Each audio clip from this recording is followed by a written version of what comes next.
Vamos a hablar del amigo Sigmund Freud.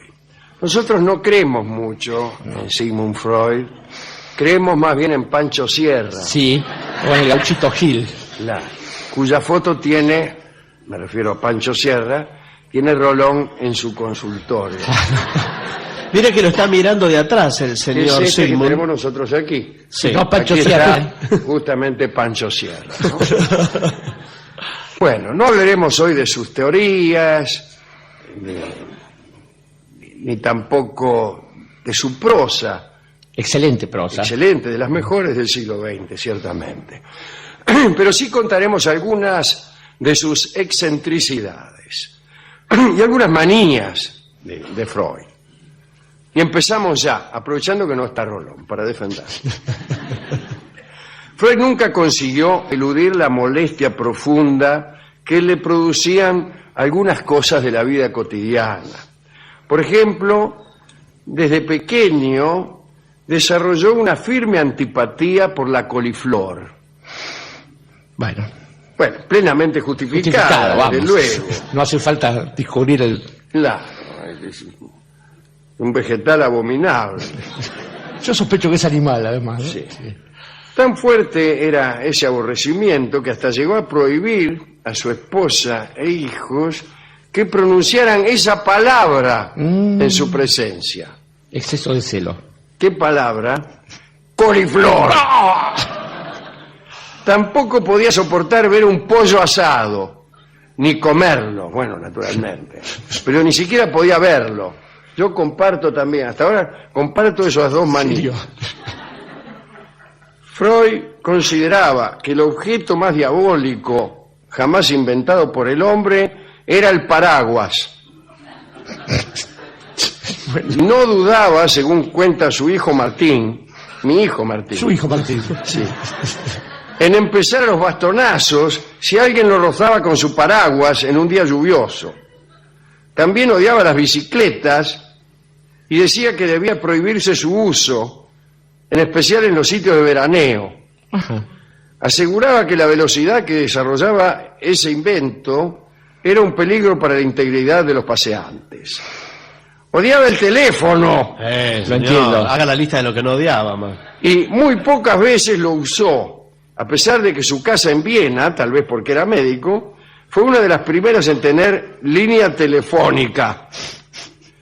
Es cierto que Freud nunca atendió el teléfono él mismo. En algo nos parecemos, está bien. Cuando alguien llamaba, hacía atender por otro.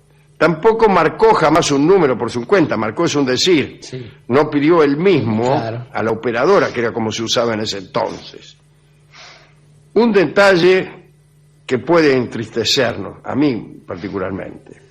A Freud no le gustaba la música, le era absolutamente indiferente. Prohibió que en su casa hubiera piano. ¡Piano! Ya lo dije. Y se negaba a entrar en un sitio donde tocara una orquesta. Bueno, eso está bien. Si uno quiere conversar con una mina, no va a entrar en un sitio donde está tocando una banda y no puede escuchar lo que la mina dice y tiene que interrumpir su discurso para aplaudir a cada momento.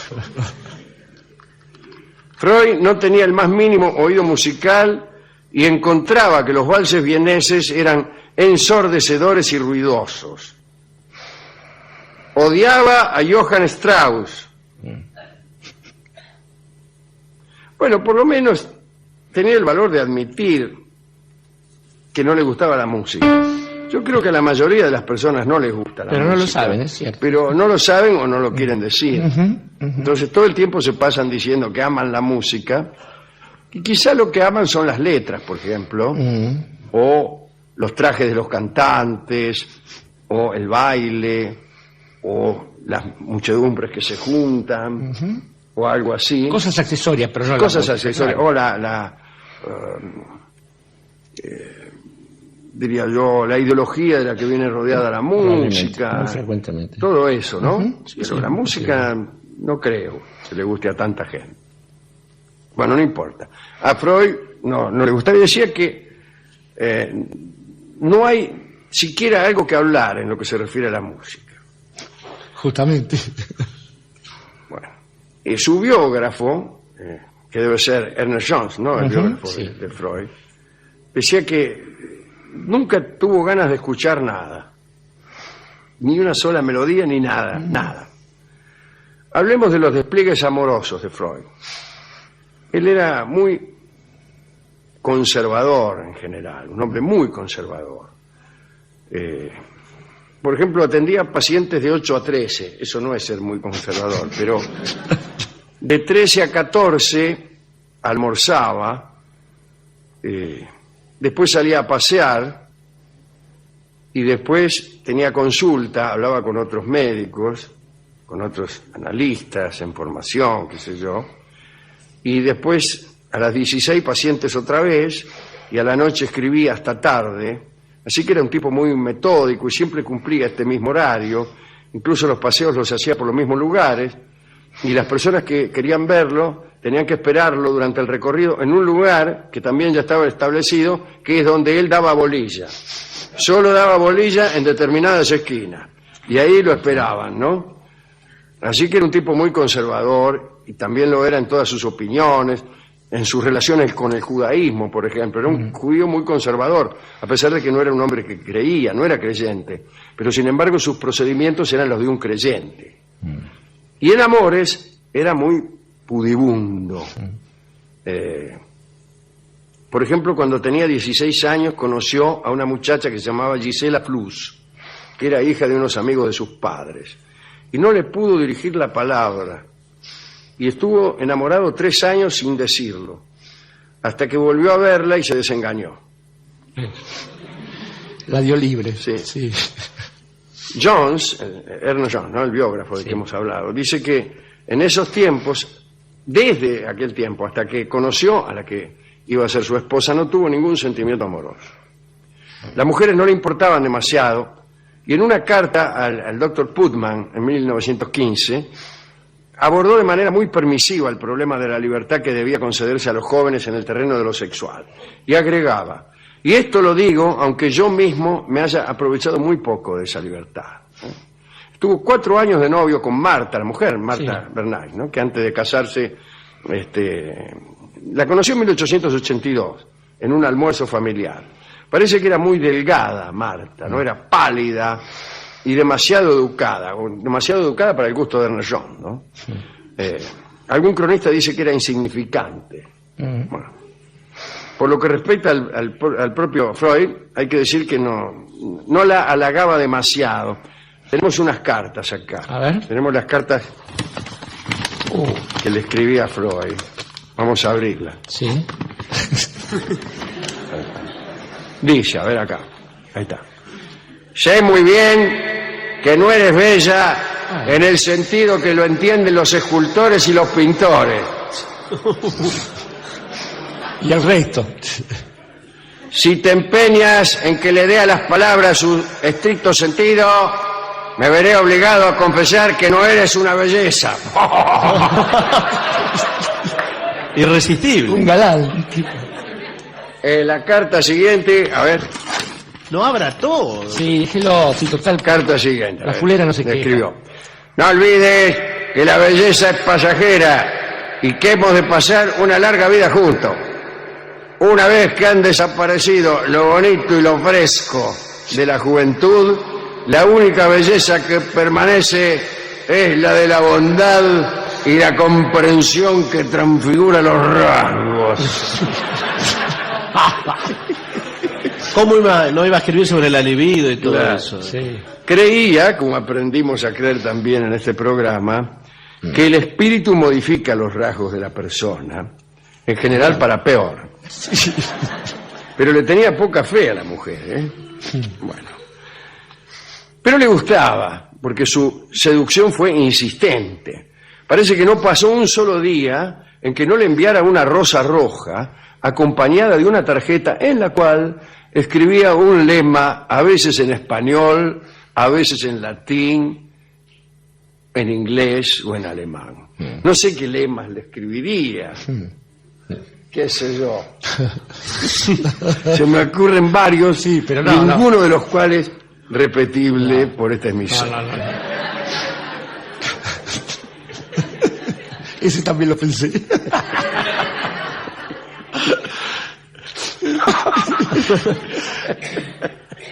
Bien. La petición de mano de Freud a Marta fue fijada para el día 17 de junio. Era muy supersticioso y eligió el número 17 porque interpretó que ese día era fasto. Lo interpretó, como bien sabemos, equivocadamente. Equivocadamente, sí. Respecto a fechas, digamos otra cosa. Tras efectuar una serie de cálculos de una complicada extravagancia, Freud quedó convencido de que se iba a morir a los 62. Cuando esa fecha pasó, después de terrores y angustias, le manifestó a su paciente y colega, el doctor Ferenczi, lo siguiente. Sí. Eso prueba, dice Freud, la poca confianza que hay que conceder a todo lo sobrenatural. Esto es consistente con lo que nosotros opinamos. Sí. Bien, dejemos así. Parece que era muy celoso también Freud.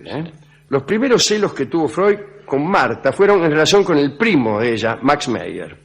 El tipo había sido el preferido de Marta en la adolescencia. Era músico, Max, mira. Justo. Y Sigmund le prohibió a Marta que llamara a su primo por su nombre de pila. Así que debía llamarlo señor Meyer. Bueno.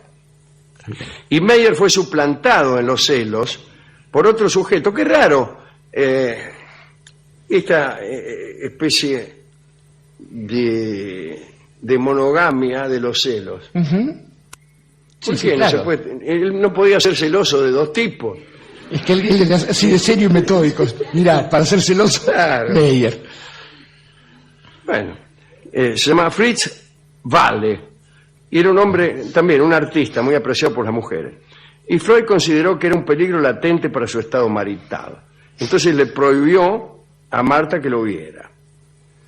Escribió luego al respecto lo siguiente: pienso que reina una hostilidad general entre los artistas y los investigadores sumergidos en los detalles de un trabajo científico. Como sabemos, dice Freud, el arte les da a los primeros, los artistas, una clave que les permite ingresar con facilidad en los corazones femeninos, mientras que nosotros, los científicos, permanecemos detenidos ante esa extraña cerradura y estamos obligados a torturarnos la mente para descubrir la llave que les sea adecuada, decía Freud. Era muy puritano. En una ocasión le prohibió a Marta que patinase. Bueno, natural. No hace falta ser tan puritano.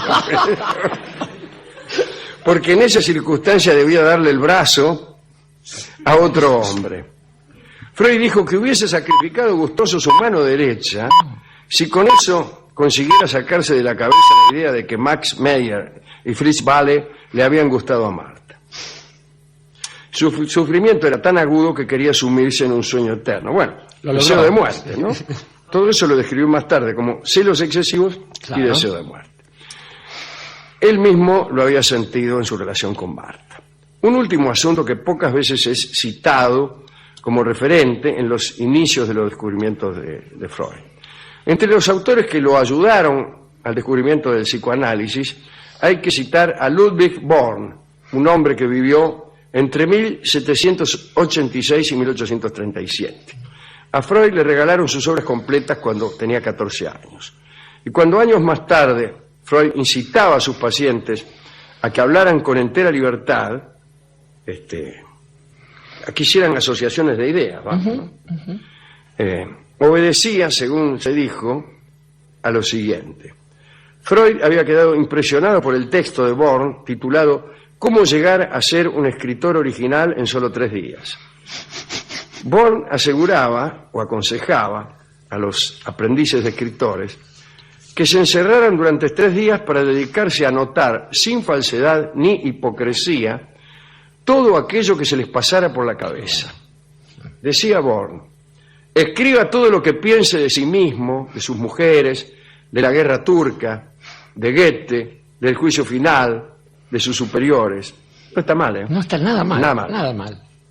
Y al cabo de 3 días quedará usted estupefacto viendo cuántos nuevos pensamientos que jamás habían sido expresados han surgido de usted.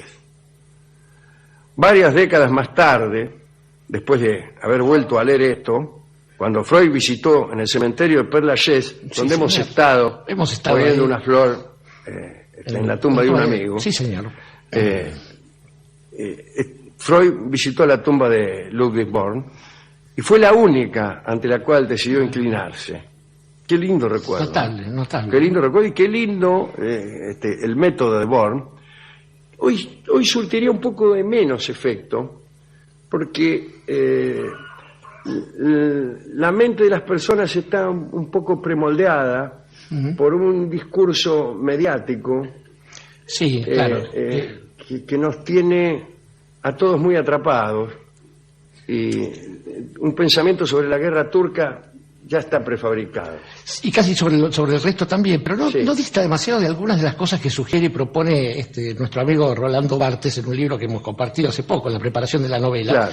donde recobra esas ideas juveniles, infantiles, la idea original, la idea primitiva o la idea inconsciente, pero está muy bien. Es un esto. lindo ejercicio. No lo conocía el dato y es fantástico, es maravilloso. Fantástico, sí. Bueno, Freud era muy aficionado, como usted sabe, a la escultura, y cuando estuvo en Florencia, en 1913, pasó 3 semanas mirando el Moisés de Miguel Ángel y tomando medidas y apuntes y viendo cuáles habían sido los procedimientos del artista, cuáles eran las proporciones que usaba. ¿Qué cosa? A él le gustaba la escultura y despreciaba la música. Trataba muy raro a los hijos y a la mujer, ¿no? Él quizá no la respetaba mucho a la mujer, digo, pensando con las medidas actuales, ¿no? Y ella lo atendía tan bien, le ponía el dentífrico en el cepillo de dientes, él se dejaba hacer todas esas cosas, pero sin embargo escribió algo así como que ella no entendía mucho lo que él hacía, jamás la consultaba, hablaba con ella de otras cosas. Ella lo cuidaba en las cuestiones domésticas y con los hijos tenía una relación muy jerárquica, ¿no? Bueno. Sí, escribía muy jerárquica y muy contraria a las cosas que escribía. Eso es lo curioso, ¿no? Totalmente contraria a las cosas que escribía. Váyase de acá, que estamos hablando los hombres. Claro. Bueno, el caso de Ana es una excepción. Sí, por ahí, con el pero caso no- de pero con Ana Ana- especialmente. Con Ana especialmente. ¿A quién le interesaba eso? ¿A quién dedicamos todas estas cosas, Dorio? Es curioso, Alejandro, por porque supuesto a nuestro amigo Pancho Sierra. Pancho Sierra, sin antes duda, que el primero nada, de ellos. ¿no? Estaba Y pensando- también yo, déjeme una dedicatoria especial a Jung, ¿no? Ajá, El suizo. a su amigo el suizo, como discípulo lo y- llamaba él, lo sí. llamaba el suizo. Ahí voy, debe ser Rolón debe ser. Rolón. Al suizo especialmente porque él le llamaba el suizo porque todos los otros compañeros de él eran judíos. Ajá. Y el otro era el suizo. Y él le decía, el suizo nos va a salvar a todos. Porque él confiaba en que el suizo lo iba a hacer ingresar en la ciencia no judía. Exactamente. Además, recordemos que son años muy difíciles los que le toca Claro, vivir a bueno, Freud, nada claro, más que el nazismo, ¿no? Estamos en el nazismo. Un día le hicieron firmar los nazis un certificado como que lo habían tratado bien. Claro, Y él firmó y dice y firmó como que lo habían tratado bien y dice no solo eso sino que recomiendo el nazismo a todo el mundo. Estaba pensando en una mujer, Alejandro, que es Lu Andrea Salomé, que lo supo frecuentar, y ante la Luz cual... Salomé, que fue amiga de este programa. Amiga de este programa, Sí, largamente. sí, porque era bueno, después hablaremos de Luz. Digo, y que desmiente muchas de las cosas que aparecen en este relato, del cual dan cuenta no solamente Jones, sino muchos biógrafos de él. Yo me imagino también que todas estas cosas, estas especies de aprensiones y de odios, tienen alguna contrapartida rara. Imagino a él sacudiendo su bastón, pero ¿qué haría bajo la lluvia? Un bastón no se puede abrir nunca, y él sabía esto de las imposibilidades y las paradojas. Lo de Me la llamó la música... atención, ¿no? Que la afinidad entre el paraguas y el bastón. Vamos, Un paraguas un bastón es un paraguas que no se abre. Justamente, no es poco. Si claro. hubiera tenido un analista Freud se lo hubiera comentado, por ejemplo. Lo mismo el caso de la música, porque la música, igual que las matemáticas y que buena parte de las mujeres, es difícil de ser amada si no se entiende plenamente. O sea, uno en los días que corren, la música ha sido tomada como una especie de artefacto casi publicitario, ornamental, barato, si se me permite la expresión, haciéndole perder su sentido de manera muy parecida a la que sufre la poesía. Digo, lo que conocemos como poesía no es poesía, lo que conocemos como música es una combinación de sonidos que difícilmente obedece a los principios más sagrados de la música. Me extraña que Freud, que supo amar las matemáticas y que supo amar ciertamente las mujeres y el saber, haya tenido esa aprensión para con la música. Quizás porque, bueno, era un lenguaje que le era ajeno y bien que estaba preocupado por saber qué cosas le deparaba su propio lenguaje. Pensaba también que hasta llegar al final de algunos de los momentos clave de su teoría, lo del Moisés demuestra otra cosa. Un judío ortodoxo y conservador jamás habría podido escribir Moisés, padre del monoteísmo, padre del pueblo judío, donde se desmiente, de hecho, buena parte del sustento dogmático del judaísmo, donde nos habla además de Amenofis IV y de toda esa posible genealogía. Empieza allí, ¿no? Empieza así, es maravilloso. Es un texto no solo de una belleza estilística notable, incluso en algunas traducciones, si no confiamos en la de López Ballesteros al español, podemos confiar en las traducciones francesas y qué sé yo, donde demuestra su gran capacidad para la prosa y su enorme amor por la literatura. Me llama mucho la atención este comentario sobre el arte como enemigo, puesto que buena parte de su teoría, de sus artículos teóricos, están nutridos, están marcados por una profusa cantidad de citas acerca del arte, desde las tragedias shakespearianas, las obras shakespearianas, hasta... Y por un conocimiento de los vaivenes del arte. Absolutamente. Y una su prosa es una prosa artística. Es una prosa decididamente artística.